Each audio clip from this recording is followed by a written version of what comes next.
द्वादश कोष सिखाओ जाकी। भाई महाराज ने उठ करके बताया कि सूरदास जी लिख गए कि 12-12 कोष पर दीपक दिखाई देगा, 12-12 कोष तक इंसान नहीं मिलेगा। भाई महाराज बोले अरे बच्चा सूरदास जी तो लिख गए 12 कोष की। गुरु महाराज बोले बच्चा मैं कह रहा हूँ 20-20 कोष पर दीपक दिखाई देगा। भाई महाराज ने 20 कोष की कहा। 20 कोष का होता प्रेमियों 60 किलोमीटर। अब 60 किलोमीटर मथुरा आश्रम से हमारा गांव है डेरामूल। अब बताओ 60 किलोमीटर तक जो कोई इंसान नहीं दिखाई देगा, वह दीपक दिखाई नहीं देगा, फिर इंसान का क्या होगा? फिर गुरु महाराज बोले अरे बच्चा तब प्यार होगा 60 कोष तक, यानी आदमी से आदमी नहीं मिलेगा, 60 कोष के बाद मिलेगा। अरे कि भैया तू खूब मिले जब प्यार होगा। अभी तो आप ये कह रहे हैं कि सहज में हो जाएगा। अरे बड़ा विनाश धरती पर होगा। कल भी हमने बताया जब एक युग जाता है दूसरा आता है तो इतना जन धन की हानि होती है कि वो देखी नहीं जाती। भारी विनाश धरती पर होगा। कल युग जाएगा उधर से सत्य हुआ सर्वनाश होगा। तड़प तड़प कर जीव लोग मरेंगे बुरी हालत। लेकिन आप गुरु भाई बहनों को चिंता करने की जरूरत नहीं है। आप चिंता ना करें। गुरु महाराज ने कहा रे बच्चा चिंता करने को उनको जरूरत है जिनका इस दुनिया में कोई नहीं है। गुरु महाराज ने छाती पर हाथ रखकर कहा अरे बच्चा तुम क्यों चिंता करते हो, तुम्हारा तो मैं हूं ना। साईं महाराज ने कहा कि तुम्हारा तो मैं हूं ना। चिंता तो उनको करनी है जिनका दुनिया में कोई नहीं, लेकिन उनके आदेश का पालन करो तभी तो इनके बनेंगे। ऐसे थोड़ी बन जाएंगे। जब इनका आदेश का पालन करेंगे तभी तो इनके बनेंगे प्रेमी। इसलिए समय बहुत खराब आ रहा है, आप सतर्क हो जाओ। ध्यान भजन सोनन करो, उसमें नागा मत करो। जैसे शरीर रक्षा के लिए हम सुबह दोपहर शाम 3 समय भोजन करते हैं शरीर की रक्षा के लिए, और आत्मा की रक्षा के लिए आज तक हमने एक दिन भी मालिक का नाम नहीं लिया। तो गुरु महाराज कह रहे हैं कि सुबह नाश्ता, दोपहर को भोजन, शाम को फिर भोजन। अगर तुम एक समय भजन करते हो तो तुम्हें एक समय भोजन करने का अधिकार है। अगर तुम 2 समय भोजन नहीं करते हो तो तुम्हें 2 समय भोजन करने का कोई अधिकार नहीं। अगर तुम 2 समय भोजन करते हो तो 2 समय आत्मा को खुराक दो। तो शरीर की खुराक तुम 2 समय दे रहे हो तो आत्मा की खुराक भी 2 समय दो। साफ शब्दों में गुरु महाराज कह रहे हैं अरे घाट पर तो बैठो, नकली तो बैठो, असली तुम भजन नहीं करते हो तो चद्दर ओढ़ के तो बैठ जाओ। वो ऑटोमेटिक कैमरा तुम्हारे सिर पर लगा हुआ है जो गुरु महाराज ने बताया कि वो ऐसा कैमरा है, वो लोहे लक्कड़ स्टील का नहीं है, वो खराब नहीं होता है, वो जीव के साथ जन्म से लगकर आता है। लेकिन 5 साल तक कैमरे का बटन बंद रहता है। 5 साल से 1 दिन ऊपर जाते ही कैमरे का बटन ऑन कर दिया जाता है। और जो तुम अच्छा बुरा यानी जंगल में, पहाड़ में, पर्वत में, यानी शीश महल में, गुफा में, जमीन में, बाहर भीतर, अंधेरे में, उजाले में, जो ऐसा तुम कर्म करोगे वो सारा उस कैमरे में छापा जा रहा है। तुम्हारी रील बन रही है। 2 दूत कंधों पर लिख रहे हैं, एक अच्छा लिखता है एक बुरा लिखता है। वो दोनों दूत लिखाई कर रहे हैं 5 साल बाद। और जब तुम्हारी सांसों की पूंजी खत्म हो जाएगी, तुम्हें शरीर खाली करवा लिया जाएगा, जब जीवात्मा धर्मराज के दरबार में पेश की जाएगी, उस समय वो दोनों दूत किताबें डाल देंगे कि महाराज इन्होंने ये अच्छा किया ये बुरा किया। तब गुरु महाराज बोले अरे अच्छा काम जब सुनाया जाएगा जब तो तुम हाँ करोगे कि हाँ मैंने किया।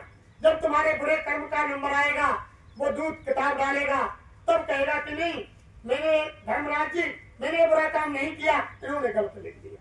तब गुरु महाराज बोले अरे बच्चा जो तुम्हारी कैमरे में जो पेंडुलम वो चिप तैयार हुई है वो सीडी में डाल दी जाएगी और सारी यानी 5 वर्ष से और अंत तक की सारी जो पिक्चर जो पेंडुलम बना हुआ है वो तुम्हारे सामने रील चलाई जाएगी।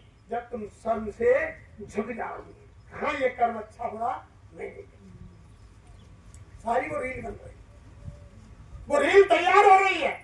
वो तो धर्मराज के यहाँ यानी लेखा जोखा होगा, वहां किसी की गवाही की जरूरत नहीं है।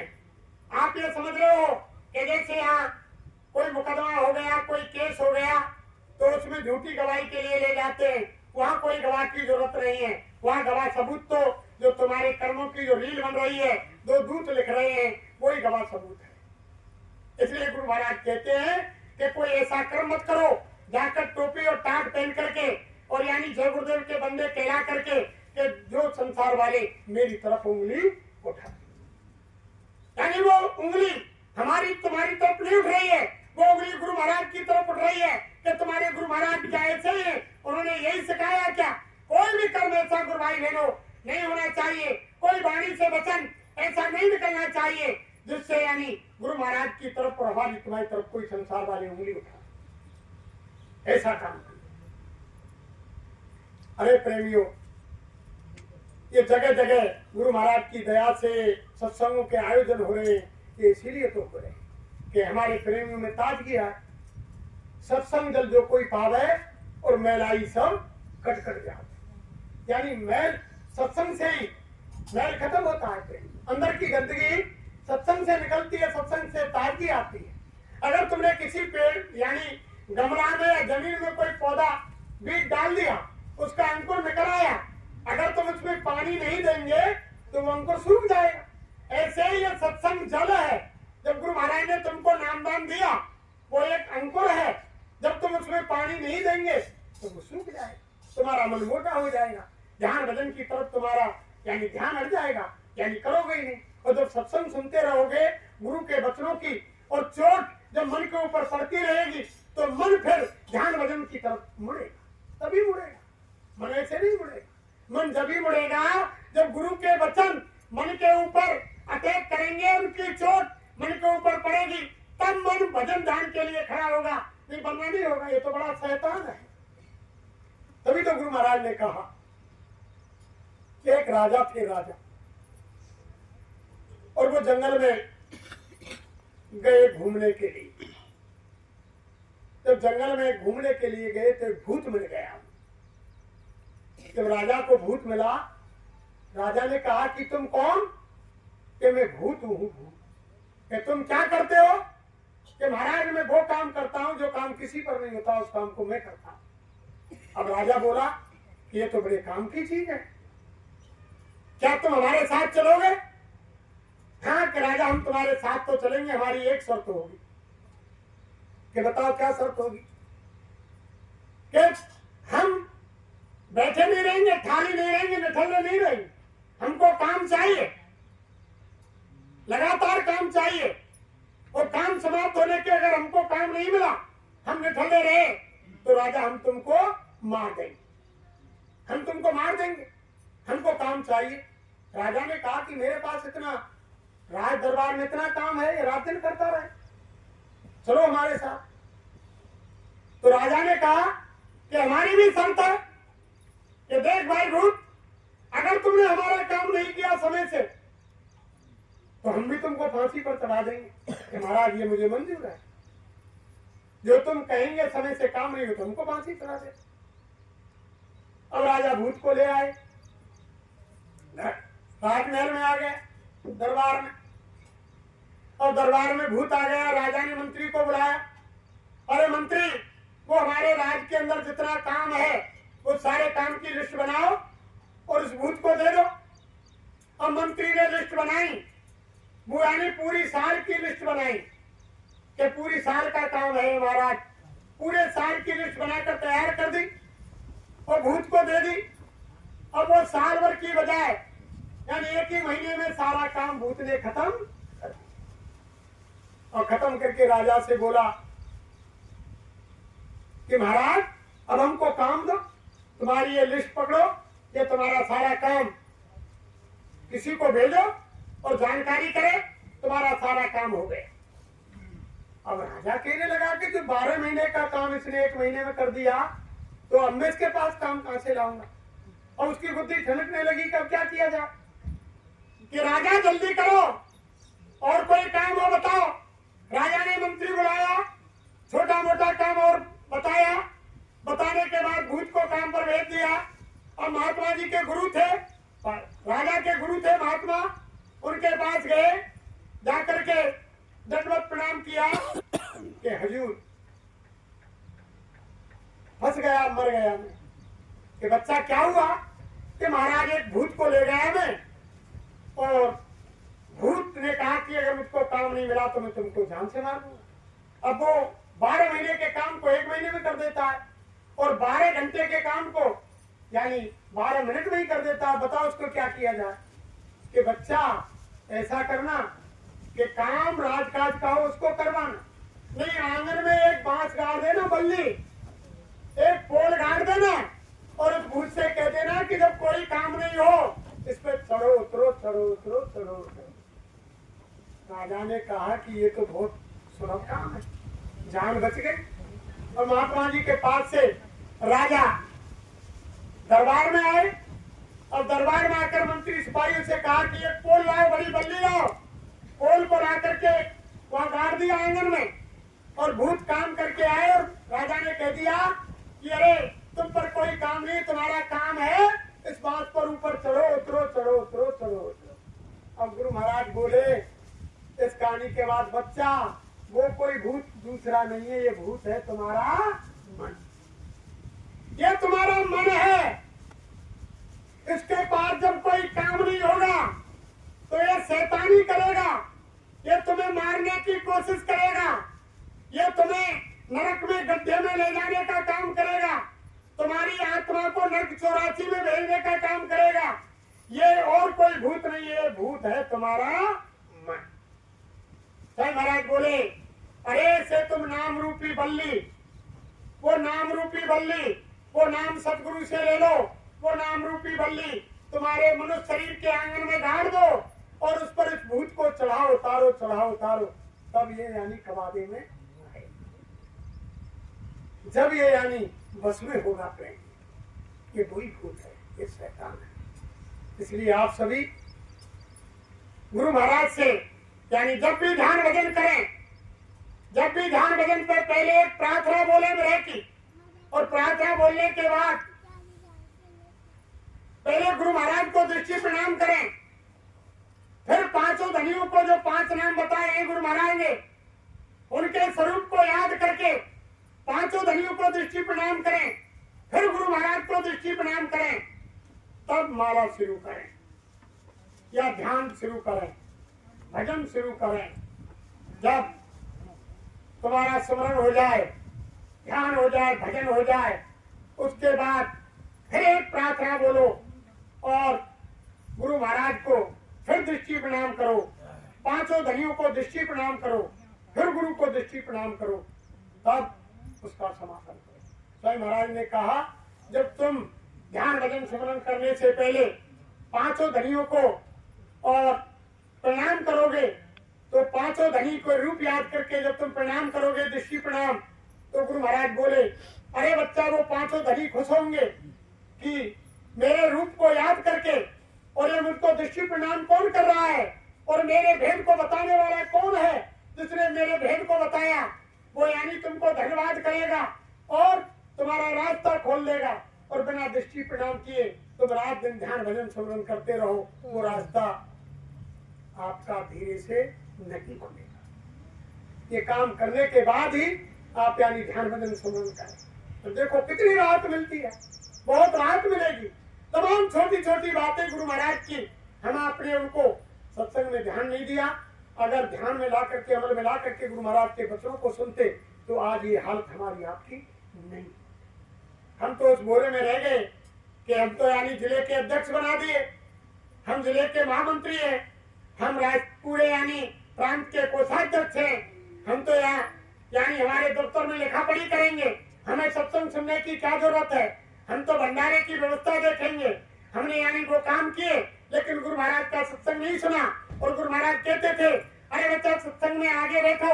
और जब महात्मा यानी बैठते हैं उनके शरीर से वो किरण निकलती है, वो ऊर्जा निकलती है, जब सत्संगियों के ऊपर पड़ती है उनकी दृष्टि में वो किरण निकलती है, जब प्रेमियों पर पड़ती है तो उनके सारे जन्म जन्मांतरों के पाप खत्म हो जाते हैं, जल कर राख हो जब सामने बैठते हैं। लेकिन हम तुमने कभी नहीं सोचा, हम दफ्तर में लगे रहे कि पीछे पीछे दूर जाकर के बैठे।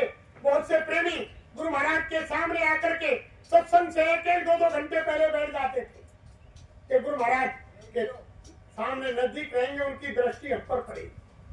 जब दृष्टि पड़ती है महापुरुषों की, जो रामायण में लिखा है ना कि सन्मुख हो जीवम जबई और जन्म को अग्ना से तबई, जबई नाम हृदय पर है और हो पाप को नाश और जो चिरगारी आई आग की परे पुरानी घाट। यानी जब इन महापुरुषों के वचन हृदय में पड़ते हैं प्रेमियों, जब इनकी दृष्टि पड़ती है, इनका नाम हृदय में पड़ता है, तब इंसान के जन्म जन्मांतरों के कर्म ऐसे जल जाते हैं। कोई किसान भाई जैसे गली घास का ढेर कर लेता है, एक माचिस की तीली लगा दी जाए, एक आग की चिंगारी डाल दी जाए, एक मुट्ठी राख हो जाती है। ऐसे ही महापुरुषों के सामने जीव के कर्म जल करके भस्म। भगवान माफ नहीं करता, भगवान कदापि माफ नहीं करता है। भगवान न्यायकारी है, जय न्यायाधीश है। भगवान ने तो साफ रामायण में लिखा कहा कि काल रूप में तिनकर भ्राता, शुभ और अशुभ कर्म फल। भगवान ने कहा राम ने कि मैं यानी काल रूप हूँ, जो जैसा कर्म करता है उसको कर्म का फल देता हूँ, मैं माफ किसी को नहीं करता। तो भगवान माफ नहीं करता है। भगवान किसी को अपने परम धाम नहीं ले गए। जब जब परम धाम जाने की बात आई तो भगवान ने यही कहा कि महात्माओं के पास चले जाओ, उनसे युक्ति ले लो, योग करो, तब मेरे परम धाम को आओ। यही बात भगवान कृष्ण ने कही गीता के अंदर कि कर्म करेगा बंदे, फल की इच्छा मत करना इंसान, और जैसा कर्म करेगा वैसा फल देगा भगवान। यह है गीता का ज्ञान कि बच्चा तू तो कर्म करता है, फल की इच्छा मत कर, जैसा तुम कर्म करोगे वैसा फल मैं तुमको दूंगा। तुम्हें कोई इच्छा करने की जरूरत नहीं है। अच्छा करोगे तो अच्छा दूंगा और बुरा करोगे तो बुरा दूंगा। खुद उद्धव जी महाराज सामने आए भगवान कृष्ण के, जब अपने धाम जाने लगे प्रेमियों, तब उद्धव ने कहा कि योगेश्वर तुम तुम्हारे परम धाम जा रहे हो।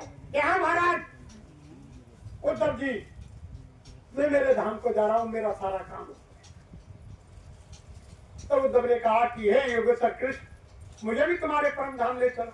तो भगवान ने कहा कि भैया उद्धव मुझको आदेश नहीं कि मैं तुमको मेरे परम धाम ले चलूं। तो महाराज तो कैसे आऊंगा कि बद्र का धाम जाओ, बद्र का आश्रम में किसी भक्त के ऋषि मुनि महात्मा से योग की क्रिया सीखो और योग करो, तब मेरे परम धाम को आओ। अब उद्धव कहने लगे कि महाराज अब तो मुझे बुढ़ापा आ गया, अब क्या मुझसे योग होता है, तुमने पहले क्यों नहीं बताया। योगेश्वर कृष्ण बोले भैया उद्धव पहले तुमने कब पूछा कि मुझे तुम्हारे साथ तुम्हारे धाम चलना है, तुम पूछ भी आज रहे हो, तो तुम्हें योग करना पड़ेगा। मैं मेरे धाम को आपको नहीं लेगा, मना कर दिया। यही बात सबरी ने भगवान राम से कही कि महाराज मैंने बहुत दुख पाए, बड़ी परेशानी संसार में भुगती, संसार के लोगों ने मुझको बड़ा परेशान किया, अब तुम मेरी कुटिया पर आ गए तो मुझे तुम्हारे परम धाम ले चलो। यही बात भगवान राम ने सबरी से कही कि भक्त सबरी मैं तुमको परम धाम नहीं ले जा सकता, मुझको आदेश नहीं, तुम्हें संत के पास जाना पड़ेगा।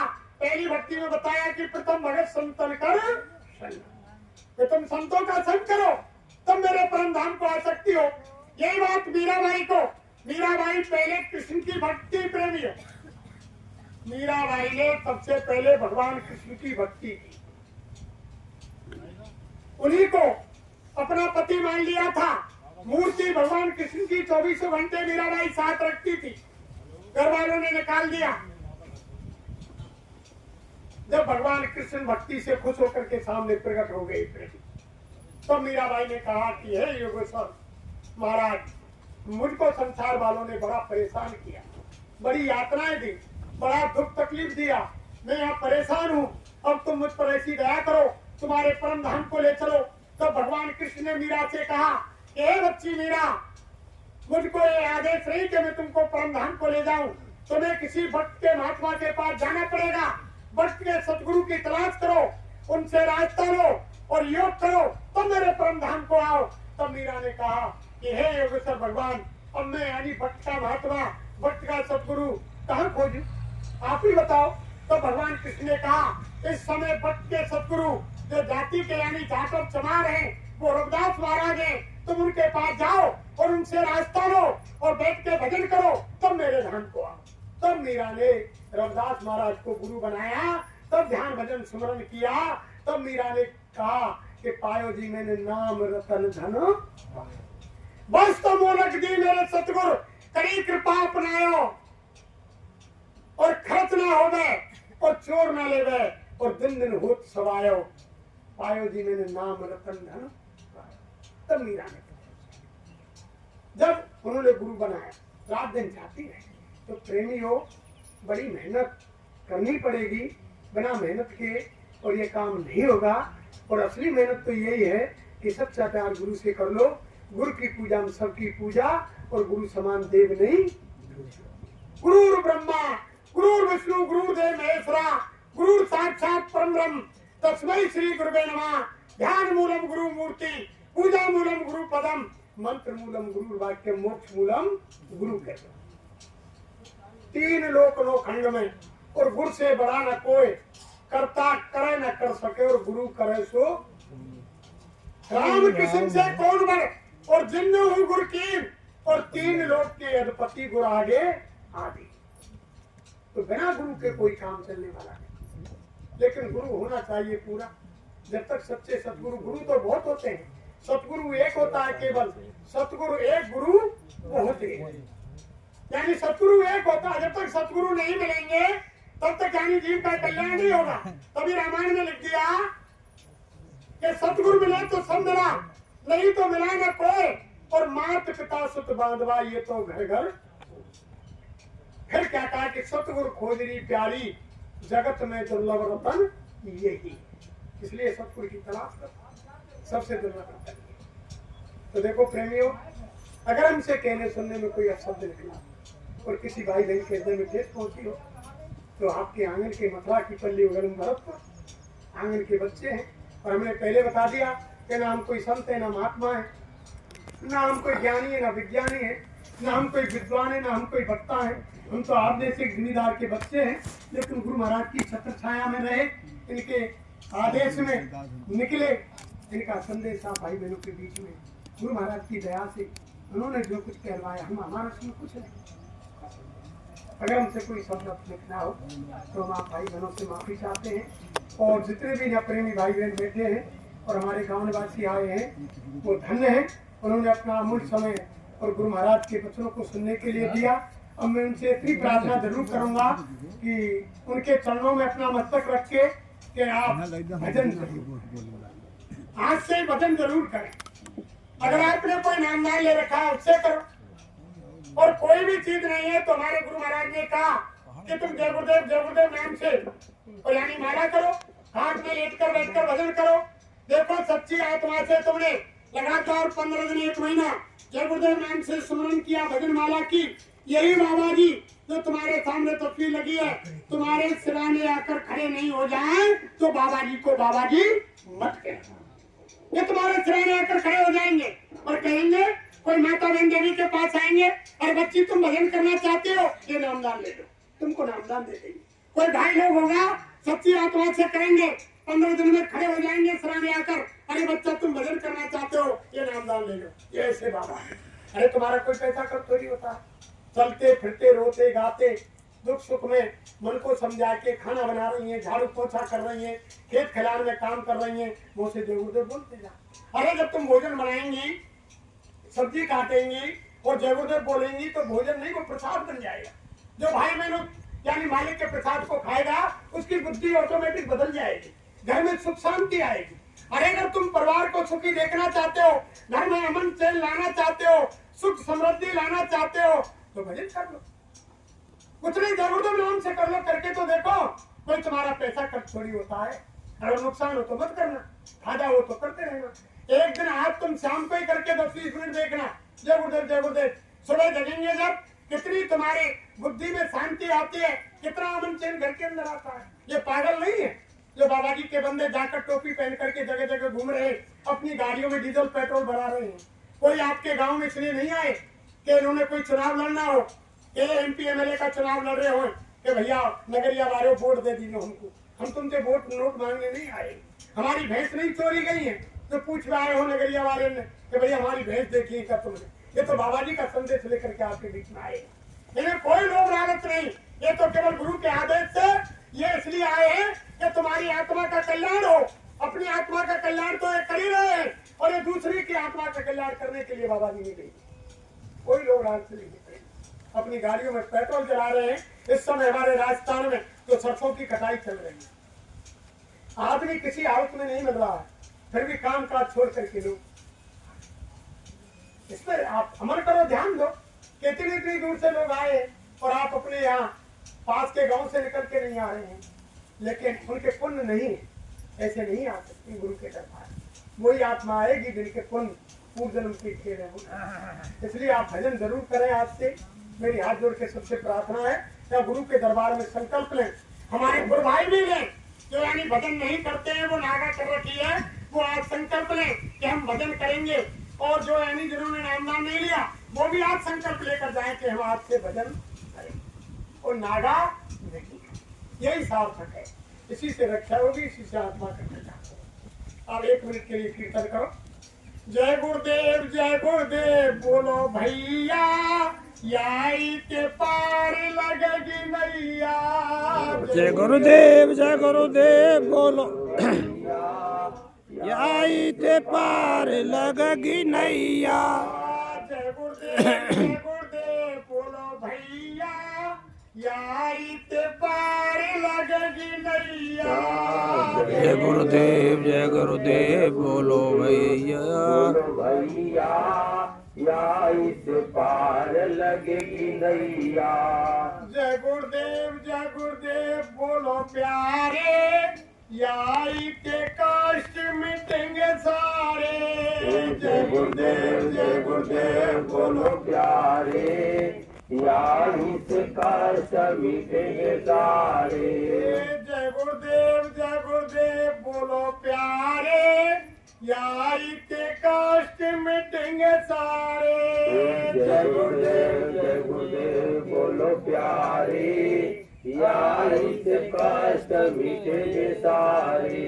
एक बार मालिक के नाम को जोर से बोले, जिससे हेमराज की छाती में जाकर धक्का लगे कि आज नगरिया गांव में उस परम पिता परमात्मा की चर्चा हो रही है। जय